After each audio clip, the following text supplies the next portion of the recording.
In many cultures, people feel guilty for wanting money. In many cultures, people feel guilty for wanting money. But in Jewish culture, not doing business can be seen as failing your responsibility.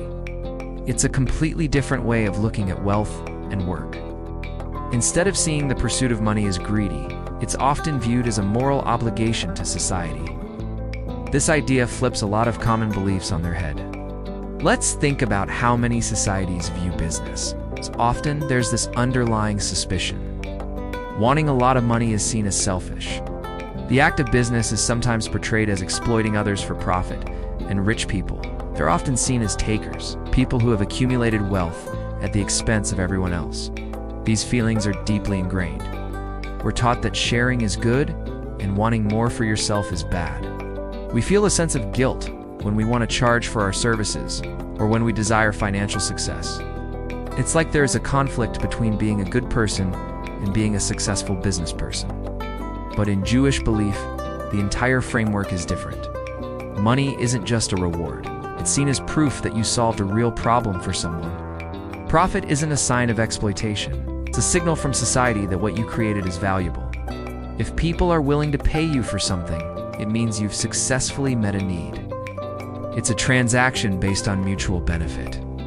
In this view, taking something from someone without giving them something of equal or greater value in return, that's what is considered unethical. So, the morality of business isn't judged by your emotions or intentions, like feeling good about what you do. It's judged by the tangible value you create for others. This shifts the focus from, am I a good person for wanting money? To, am I creating something genuinely useful for the world? If the answer is yes, then profit is simply a natural and ethical consequence. There's a story that perfectly illustrates this different definition of duty. A man once approached a successful Jewish businessman who was known for working tirelessly on his ventures. The man asked him, "Why do you work so hard? You already have enough. Why keep building businesses?" The businessman looked at him and replied, "Because if I don't create value, if I don't build something that serves others, then I am simply living off what other people produce. I am consuming without contributing." And that, to me, is the definition of being irresponsible. Think about that for a moment. In this mindset, business is not a selfish act. It's a form of service to society. It's a way of pulling your own weight and then some. The real moral failure isn't trying to make a profit.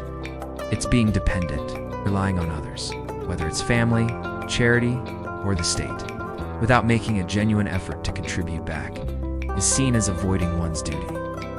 It's about taking up space and resources without creating any new value to replace them. So, the drive to build a business comes from a deep sense of responsibility to be a contributor, not just a consumer. This entire philosophy can be broken down into 3 core principles that are absolutely fascinating. The first principle is that money follows value, not good intentions. You can have the best heart in the world. You can wake up every morning wanting to make the world a better place.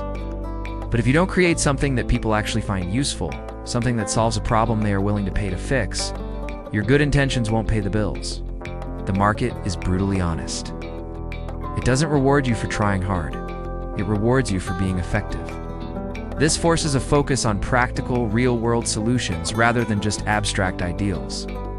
The question is not, what do I want to do? But what does the world need that I can provide?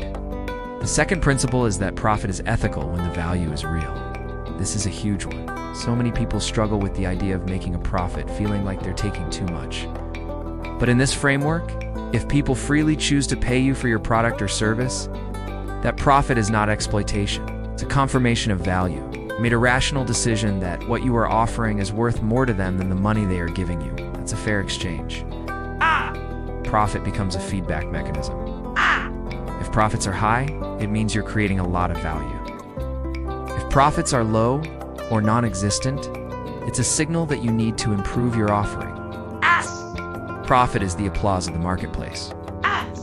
And the third and perhaps most powerful principle is that responsibility means independence. The ultimate goal is to be self-reliant, to stand on your own 2 feet. Long-term dependence on charity, on aid, or on others is viewed as an avoidance of personal responsibility. Building a business is the ultimate path to independence.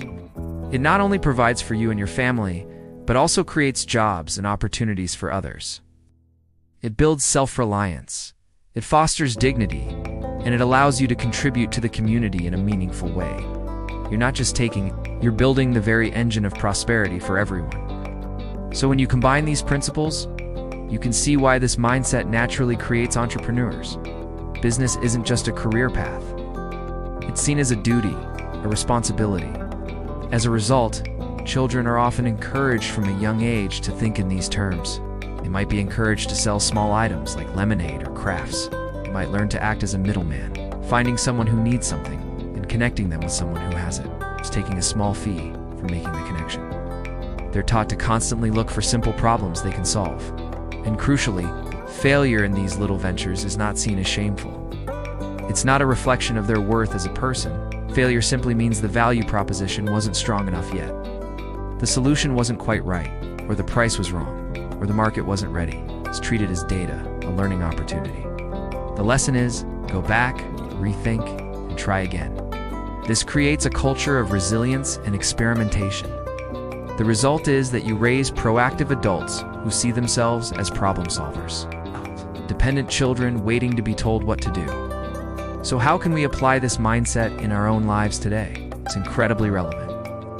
If you're someone who dislikes the idea of selling or marketing, try reframing it. Instead of thinking I'm pushing a product on someone, ask yourself, what problem am I helping solve? Who benefits from this? And how does it make their life better? When you focus on the service and the solution, selling becomes an act of helping, not an act of taking. And if you fear money or feel guilty about wanting to earn more, ask yourself this: am I confusing greed with value creation? Greed is wanting something for nothing. Value creation is earning something by being useful. There is a world of difference between the two. Business at its best isn't about taking from a fixed pie. It's about baking a bigger pie for everyone. It's about earning trust through your usefulness by consistently delivering value. In the end, this perspective teaches us that money is not the goal. Money is simply the evidence. It's the receipt that proves you were useful to others. Thank you so much for watching. If you found this perspective interesting, you won't want to miss our next video, where we'll explore why Jewish families rarely raise their children to be employees.